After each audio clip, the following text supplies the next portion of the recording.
ئیپسۆدی پێنجەم We arrive at the island. گەیشتنمان بە دوورگەکە. How my adventure on shore began. چۆن سەرکەشیەکەم لە کەناراوەکە دەستی پێکرد. The island looked very different when I came on deck the next morning. بەیانی ڕۆژی دواتر هاتمە سەر ڕووی کەشتیەکە. سێریکە دوورگەکەم کرد و بینیم دوورگەکە زۆر جیاواز دیار بوو. We had made good time in the night. شەو بە خێرایەکی باش ڕۆشتە بووین. And the ship was lying approximately half a mile to the southeast of the island. کەشتەکە بە نزیکەی نیو میل لە باشووری ڕۆژهەڵاتی دوورگەکە وەستا بوو. Grey-colored woods covered a large part of the surface, and rocky hills pushed up high above these trees. دارستانێکی ڕەنخۆڵەمێشی زۆربەی ڕووبەری دوورگەکەیدا پۆشی بوو و هەروەها گردۆلکە بەردینەکانیش لەنێو دارستانەکەدا دیار بووکەوە بەسەر دارەکاندا بەرز بووبوونەوە. The spyglass was the tallest hill on the island by more than 300 or 400 feet. گردی spyglass بەرزترین گر بوو لەسەر دوورگەکە کە زیاتر لە 300 تا 400 پێدە بوو. And it had a large flat top و هەروەها گردی spyglass لوتکەیەکی تەخت و گەورەی هەبوو. I did not like the look of Treasure Island. بەم جۆرە من شێوەی دوورگەی گەنجینەکەم بەدڵ نەبوو.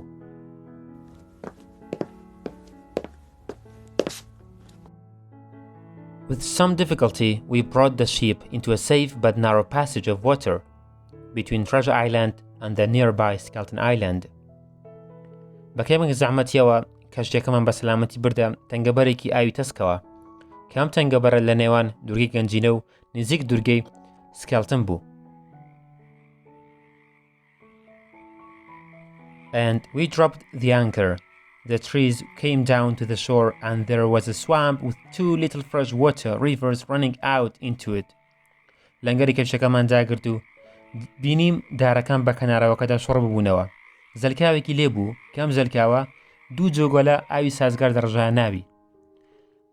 And the air smelled of dead and wet leaves.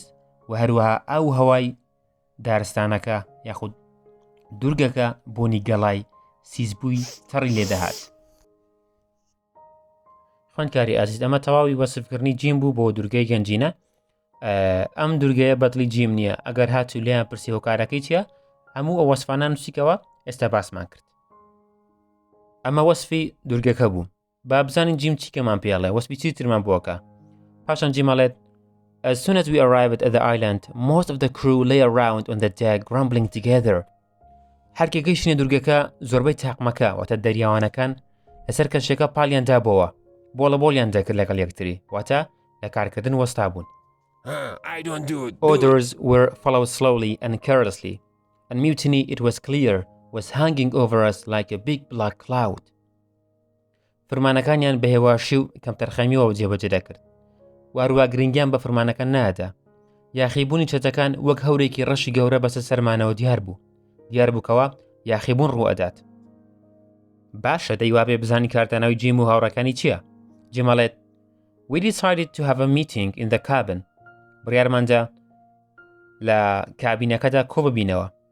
کاپتن گوتی Sir, things are becoming very difficult and there's only one man who can help us. شتەکان تاعدێن قورس ئەبن و تەنها یەک پیا هۆیە یەک کەس هەیە ئەتوانێت هاوکاریمان بکات یارمەتیمان بدات. سکوارش گوتی And who's that? ئەو کەسە کێیە؟ Silver, sir. ئەو کەسە سیلڤەرە. He's as word as us and he's trying to hide what's happening. سیلڤەر جوەکو ئێمە پەشۆکاوە و ئەوە هەوڵ ئەدات ئەوەی کە ڕوەدات بیشارێتەوە. As soon as he can, he will talk to his men and tell them to work hard and keep quiet. هەر کاتێک کە بتوانێت سیلڤەر قسە لەگەڵ پیاوەکانی دەکات و پێیان دەڵێت کە بەباشی کار بکەن و هێمن ببنەوە. So let's give them, these men, an afternoon on the island. هەر بۆی باڕێگەوە پیاوەکان بدەین دوانیوەڕێک بچنە سەر دوورگەکە. Provided that most of them go ashore with silver. زۆربان لەگەڵ سیلڤەر دەڕۆن بۆ کەنار دەریاکە. You will see, he will bring them back as quietly as sheep. ئەو کات دەبینی کەوا سیلڤەر چۆن هەموویان وەکو مەڕێک دەگەڕێنەوە سەر کەشتەکە. واتە هێمنیان دەکاتەوە وان لێکات دووبارە فەرمانەکان جێبەجێ بکەنەوە. پاشان جیمەڵێ So it was decided. بۆیە بڕیاردرا. The squire, the doctor, the captain and myself, 3 of the good men and about a third of the crew were going to stay on board the Hispaniola.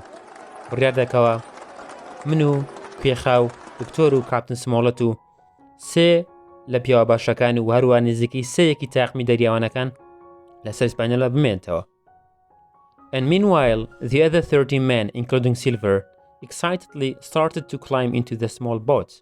وەلە هەمان کاتدا 13 پیاوەکەی تر کە سلڤەریشیان لەگەڵ بوو واتە بە سلڤەرەوە 13 کەس بە جۆش و خڕۆشەوە خۆیان خستە ناو بەلەمە بچووکەکانەوە تاوەکو بستنە سەر دورگەکە. جیم بەردەوامەوە ئەڵێت It was then that I had the first of the mad ideas that helped us so much to save our lives. دواتر ئەو ساتە بوو ئەو ساتە هاتکەوە یەکەم سەرکێشیم ئەنجامدا کە هاوکارێکی گەورەی ئێمەی کرد لە پاراستنی ژیانماندا. With so few men on board, I was not needed on the ship. هەرچەندە لەسەر کەشتی ئیسپانیۆلا چەند پیاوێکی کەمی لێبوو بەڵام هەستم کردەوە پێویستیان بە من نییە. In a second, I had climbed over the side and quietly dropped down into the bottom of the nearest boat. یەکسەر خۆم خستە ناو نزیکترین بەلەم و کەشتەکەم بەجێهێشت. واتە جیمیش چوە پاڵاو 13 کەسێکەوە بڕیاردرا بچنە سەر دورگەی گەنجینە. واتە خوێندکاری ئازیز ئاگادار بە 14 کەس ئەچنە سەر دورگەی گەنجینە بە 2 بەلەم 12ش ئەمێنێتەوە لەسەر کەشتێکە. لەم 12ە کوێخای تایە، دکتۆری تایە، کاپتن سمۆڵەتی تایە و لەگەڵ 3 پیاوەکەی سکوار کە ئەمانە ناوەکانیان دیارە و چەندانێک تری شکە تاوەکو ئێستا باس لە ناویان نەکراوە. I thought no one had seen me. However, Silver, who was in the other boat, called out to know if it was me. هاتێک چوومە ناو بەلەمەکە وام هەست کرد کەوە کەس منی نەبینی ئەمە بیرکردنەوەی خۆم بوو. بەڵام سلڤەر کە لە بەلەمەکەی تردا بوو مانگی کردم بۆی بزانێ ئەخۆ ئەوە من بووم بازمدا ناو بەلەمەکە یاخود نا. منیش وتم It was me. بەڵە سلڤەر ئەوە من بووم. لەو کاتەدا I wondered whether perhaps I should have stayed on board the ship. لەو کاتەدا کە زانیم سلڤەر پێیزانیوم لە خۆم پرسی لەبەر خۆم ئەموت ئەخۆ پێویستی یەکرم من لەسەر کەشتەکە بم یان لەگەڵ ئەمانە بێمە سەر دورگەکە. When our boat reached the beach, I jumped out and ran into the trees. کاتێک بەلەمەکەمان گەیشت کەناراکە بازمدا و ڕام کردە ناو دارەکان. Not long after that, I heard Long John Silver shouting after me. دوای بازدانەکەم زۆری پێ نەچوو گوێم لە سلڤەر بوو. I heard Silver shouting after me. گوێم لە سلڤەر بوو هاواری دەکرد بە دومدا. Jim! Jim! کوڕە Jim! جیمەڵێ But I did not stop. I ran and ran until I could run no more. بەڵام من نەوەستام. هەر ڕام کرد تا ئەو دەقەی لە توانامدا نەما وەستام.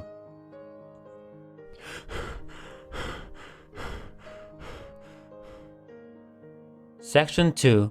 The first shot. بەشی دووهەم یەکەم تەقە. جیم بەردەوام ئەڵێت I was happy that I had avoided Long John and I began to relax. دڵخۆش بووم کە لە سلڤەر ڕزگارم بوو کە لە سلڤەر دوور کۆتمەوە و ئیسراحەتێکم کرد. Then after I had continued walking through the woods for some time, I suddenly heard voices. دواتر بۆ ماوەیەک بەناو دارستانەکەدا ڕۆشتم تا گوێم لە دەنگەدەنگێک بوو. The voices grew louder and nearer, and I hid behind a tree. هەستم کرد دەنگەکە بەرەبەرە بەرزتر و نزیکتر دەبێتەوە لێم هەر بۆی خۆم لە پشت دارێک شاردەوە. I thought that should I try to listen to the conversation. پێم وابوو دەبێت گوێ لەو گفتگوێ بگرم لەو دەنگە بگرم. So I quietly moved closer through the trees. هەر بۆیە بەهێمنی بەنێو دارەکاندا خۆم نزیکتر دەکردەوە.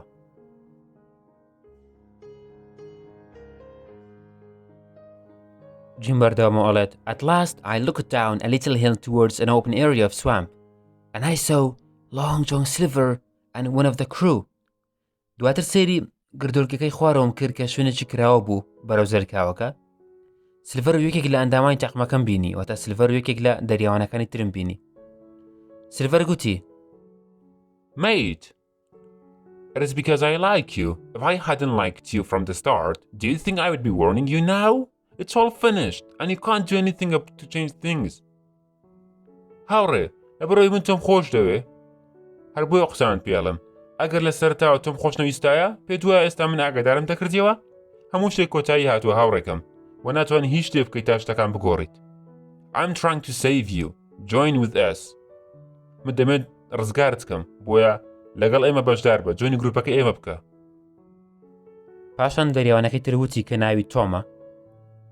Silver, you are old and you are honest and you have got money too and you are brave and you are telling me you join those men? Not you. I would prefer to lose my hand than turn against my duty. Silver, تۆ پیاوێکی ڕازگۆ و باش و بەتەمەنی و پارەی باشیشت هەیە و زۆرش ئازادی بەجەرگی و بە من ئەڵێی پەیوەندی بۆ پیاوانەوە بکەم بۆ چتانەوە ئەوە تۆنی دەو قسەیەکەی سیلڤەر. پێم باشترە دەستم ببڕدرێت نەک خیانەت لە کارەکەم بکەم. واتە تۆم داواکەی سیلڤەی ڕەت کردەوە وەکو دیک نەبوو چونکە دیک داواکەی سیلڤەری قبول کرد. بەردەوامین و جیمەڵێت Suddenly, from far away, there was a loud cry of anger. لە ناکاو لە دوورەوە دەنگی هاوارێکی بەرز هات. Then a horrible long scream. It was a death cry. دوای ئەمە دەنگی هاوارێکی درێژ و ترسناک هات. جیمەڵێ ئەوە دەنگی مردن بوو. And the sound of it would not leave my head. و ئەو دەنگە هەر لە گوێم دەزرینگێتەوە ماوەتەوە. تۆم گوتی What was that? ئەوە چی بوو؟ Shaking with fear, دەلەرزی. سیلڤەر بەهێمنیەوە وتی That must have been Alan. ئەمە دەشێت ئالان بێت. واتە ئەمە دەشێت دەنگی ئالان بوو بێ. Alan? God rest his soul. He was a true seaman. وتت ئالان خوا لێی خۆش بێت بەڕاستی دەریاوانێکی زۆر باش بوو. You've killed Alan, have you? Kill me too, if you can. تۆ ئالان کوشت وایە دەی منیش بکوژە دەی بکوژە ئەگەر دەتوانی. جیمەڵێ With that, this brave man turned and walked away. تۆم لۆ قسانەدا بوو. ڕووی وەرگێڕا تاوەکو بڕۆ و سیلڤەر بەجێ بهێڵێت. جیمەڵێ بینیم هەرکە تۆم ڕووی وەرگێڕا. With a cry, Silver threw his crutch with all his strength. It hit Tom hard in the middle of his back. سیلڤەر لە پشتەوە هاواری کرد و بە هەموو هێزی خۆیەوە داشەقەکەی دەستی لە تۆم گرت و زۆر بە توندوی دای لە ناوەڕاستی پشتی تۆم تا تۆم کەوت دای بە ئەرزە.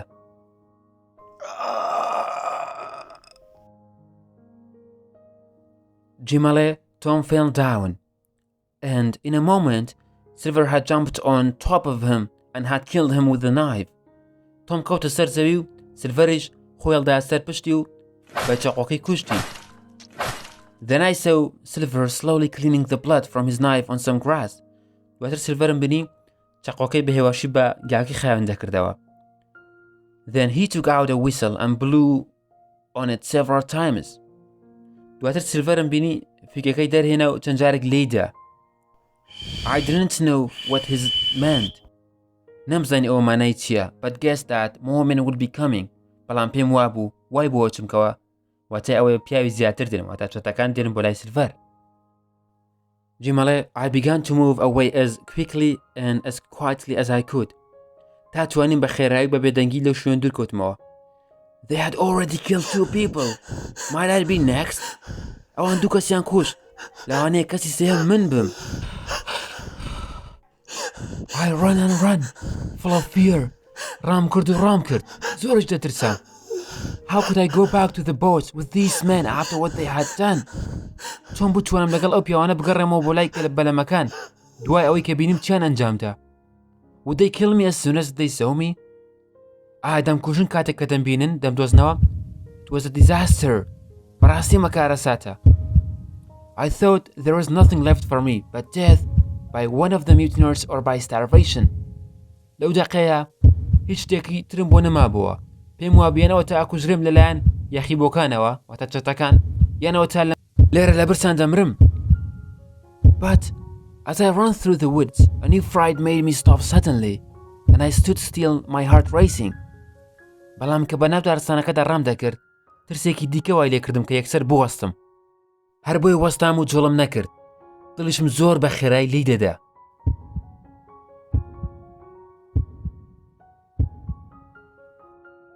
Section 3. The Man of the Island. بێنگەن. بەشی سێهەم پیاوی دورگەکە بێنگەن. جیمەڵێ دوای ترسانەکەم Something had jumped with great speed behind a tree. شتێک بە خێرایی لە پشدارێکەوە بازیدا. It could have been a bear or a man or a monkey. لەوانەیە ئەمە ورچێک بێت یان مرۆڤێک یان مەیمونێک بێت. I couldn't tell نەمەزانی چییە. I was frightened and I couldn't move. زۆر ترسا بووم و نەشم ئەتوانی بجوڵێم. Then I saw it again running on two legs. It was dark and strange and bent over, but I knew that it was man. دووبارە بینیمەوە لەسەر دوو قاچ ڕای دەکرد. ڕەش و سەیر بوو و پشتی تەمابەوە بەڵام زانیم کە ئەوە مرۆڤە. واتە جیم بەهۆی دوو قاچەکەەوە زانی کە ئەمە مرۆڤە. جیم بەردەوامە ئەڵێت I had a pistol with me and that now made me feel a little braver. دەمانچەیەکم پێ بوو کەوای لێکردم کەمێک کەس بە ئازاتی بکەم. I started to walk to where the man was he had been hiding behind a tree. ڕۆشتم بۆ شوێنێک کە پیاوەکەی لێبوو خۆی عەشاردا بوو. But as soon as I came closer, he stepped out to meet me. بەڵام هەرکە نزیک بوومەوە لە ئەویش بەرەو ڕووم هات. پێم وت Who are you? تۆ ئەویش گوتی I'm poor بێنگەن and I haven't spoken to anyone for 3 years. من بێنگەنی داماوم. وە 3 ساڵە خوا ئاگادارە قسەم لەگەڵ یەک کەسدا نەکردو لەگەڵ یەک بەشەریش. 3 years 3 ساڵە بابە. خوێندکاری ئازیز بۆ ئەوەی دەنگی بێنگەن لاتان ئاشنا بێت بۆیە بۆ جۆرە قسەکەین و هەنێ وشێ بۆ زیاد دەکەین وەکو وشەی خوا ئاگادارە ئەمە تەنها بۆ ئەوەیە باشتر لە ناوەڕۆکی بابەتەکە تێبگەی ئەگەرنا وشەی خوا ئاگادارە و ئەهەم بابە ئەمانە لە تێکستەکە بوونی نییە ئاگادار بە. پاشان جیم بەردەوامە ئەڵێ I could now see that he was a white man but that his skin had been burned by the sun. هەرکە بینیم زانیم ئەمە پێشتر پیاوێکی سپی پێس بووە بەڵام بەهۆی خۆرەوە پێسی سوتا و ڕەش بووە. He was wearing bits of old seaman's clothing and these bits were held together with sticks, various buttons and bits of string. پارچە جوربەرگی کۆین دەریاوین لەبەر بوو کە پارچەکان بە قەیتان و خۆپچەی جۆراوجۆر و زنجیر بێکۆ بەسترا بوون. He had an old belt around his waist, which was the only thing that looked normal about him. وەقایشێکی کۆنی لە کەمەری بەستە بوو کە تاکەشتی ئاسایی بوو دەربارەی ئەم پیاوە واتە تەنها ئەم شتەی بەشتی مرۆڤان ئەچوو. I was marooned 3 years ago. من 3 ساڵ لەمەوە پێش لێرە بەجێ هەڵدرام بە تەنها. I had heard the word and knew that it meant being left alone by your shipmates on a distant island with only a gun to help you survive. جیمەڵێ ئەمزانی وشەی marooned واتای چی و پێشتر بیست بووم. زانیم کە باواتایەوە دێت لەلایەن دەریاوانەکانی هاوڕێتەوە لە دورگەیەکی دوورەدەست بەجێ بهێڵدرێیت و هەروە دەمانچێکت پێ بدەن تاوەکو بتوانی پارێزگاری پێ لە خۆت بکەیت و پێی بژیت. پاشان بێنگەن بەردەوامەوە ئەڵێت I've lived on goats, berries and fish since then. لەو کاتەوەی کە بەجێ هەڵدراوم لەسەر بزن و تو ماسی ژیاوم خواردنی من ئەم سیانە بووە. You haven't got a bit of cheese with you, have you? I've been dreaming of cheese. ئەرێ کەمێک پەنیرت لەگەڵ خۆت نەهێناوە؟ دەمێکە من خەم بە پەنیرەوە دەبینم. جیمی ژەڵێ I get on board again. You'll have lots of cheese. منی جوتم کە چینەوە سەر کەشتێکە پەنیری زۆرت پێدەم زۆرم لایە. ئەویش وتی on board لەسەر کەشتێکە؟ تۆ ناوت چییە؟ وتم ناوم جیمە. ئەویش گوتی I've thought about it on this lonely island and I'm a changed man. جیم من زۆرم بیر کردێتەوە لەسەر ئەم دورگەیە و ئێستا من گۆڕاوم وەکو جاران نەماوم. You won't see me drinking rum again. Or, well, just a little for luck, of course. And I'm going to be good. بەدڵنیایەوە جارێکتر من نابینیەوە بخۆمەوە مەگەر کەمێک هەر بۆ خۆشی خۆم بخۆمەوە و هەروە بەرەو باشیش دەچم.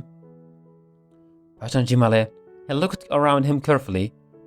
بە وریایەوە سەرێکی دەوروبەری خۆی کردووتی I'm rich and I will tell you something. I will give you some of it, since you were the first man to find me.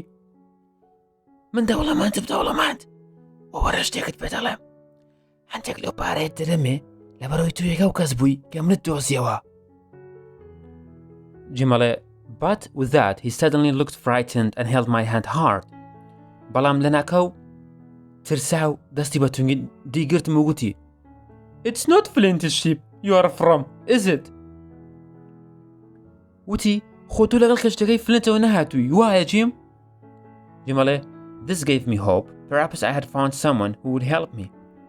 جیمەڵێ بۆ قسەی ئەو بۆ پرسیاری ئەو هیوایەکی پێبەخشیم چونکە پێم وابوو کەسێکم دۆزیوەتەوەکەوە بتوانێت هاوکاریم بکات چونکە دیارە کەسە دەربارەی فلنت ئەزانێ ئەگەر دەربارەی فلنت بزانێت واتە دەربارەی گەنجینەکەش شت ئەزانێت.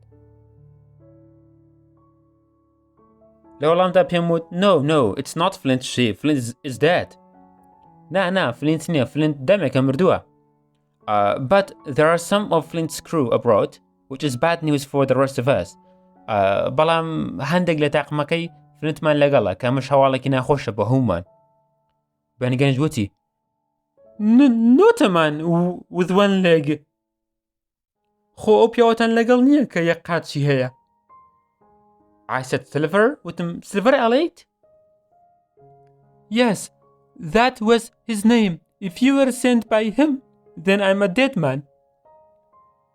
بەڵێ ئەوە ناوەکەیەتی ئەگەر ئەو توی ناردە بێت ئەوە وا دابنێت تاو من حیسابم تیاچووە تاو من مردووم من کوژراوم. جیمەڵێ I had decided what to do in a moment.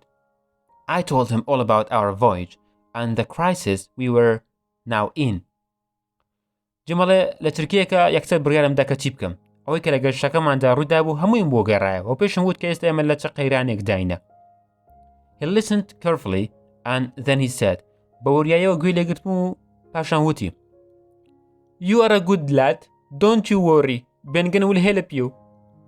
تۆ کوڕێکی باشی خەمن نەبێت بێنگەن هاوکاریت دەکا یارمەتیت دەرا خەمن نەبێت کوڕی خۆم. Now, do you think your squire would pay me well to help him and take me back to home on the ship? ئێستا تۆ پێت وایە کە کوێخاکەت پاداشتم دەکاتەوە ئەگەری بێت و یارمەتی بدەم و بە کەشتێکەشتان دەمبنەوە وڵاتەکەم؟